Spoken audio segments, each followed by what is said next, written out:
Friends, Andhra Pradesh రాష్ట్ర సర్కారు August నెల పెన్షన్ పంపిణీ విషయంలో మరొక కీలక నిర్ణయం అయితే తీసుకోవడం జరిగింది.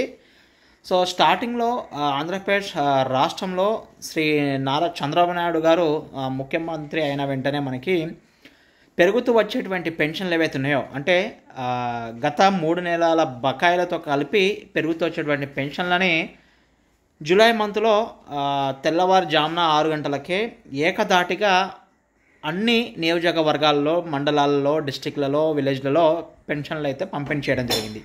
ఇవేందో సీఎం చంద్రబాబు నాయుడు గారు వెళ్ళి పంపిణీ చేయడం జరిగింది అన్నట్టు. అదేవిధంగా ఆగస్టు నెలలో కూడా ఒక కీలక నిర్ణయం అయితే తీసుకోవడం జరిగింది. ఆగస్టు నెలలో కూడా ఉదయం 6 గంటలకే పెన్షన్ల పంపిణీ, ఆల్మోస్ట్ ఒక్కటే రోజులో పెన్షన్ల పంపిణీ కార్యక్రమం అయిపోవాలని చెప్పి నిర్ణయం తీసుకోవడం జరిగింది. మడకశిర నియోజకవర్గం ఏతుందో మడకశిర నియోజకవర్గం నుంచి ఈ పెన్షన్ల పంపిణీ అనేది స్టార్ట్ అవుతుంది.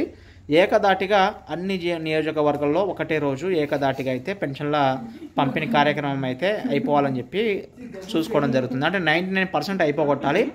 ఏదైనా 1% ఏదైనా మిగిలిపోతే నెక్స్ట్ డేకి వెళ్ళి అది కూడా అయిపోగొట్టాలని చెప్పి నిర్ణయం తీసుకున్నారు. సో మొత్తానికి అయితే ఆంధ్రప్రదేశ్ రాష్ట్రంలో పెన్షన్ల పంపకం, పెన్షన్లు అయితే బరాబర్ లబ్ధిదారులకు అయితే చేరడం జరుగుతుంది ఫ్రెండ్స్. సో తెలంగాణ విషయంలో ఏం జరుగుతుంది అనేది మనం చూడాలి. వీడియో నచ్చితే మన ఛానల్ని సబ్స్క్రైబ్ చేసుకోండి, లైక్ చేయండి, షేర్ చేయండి friends. Thank you very much. జై హింద్.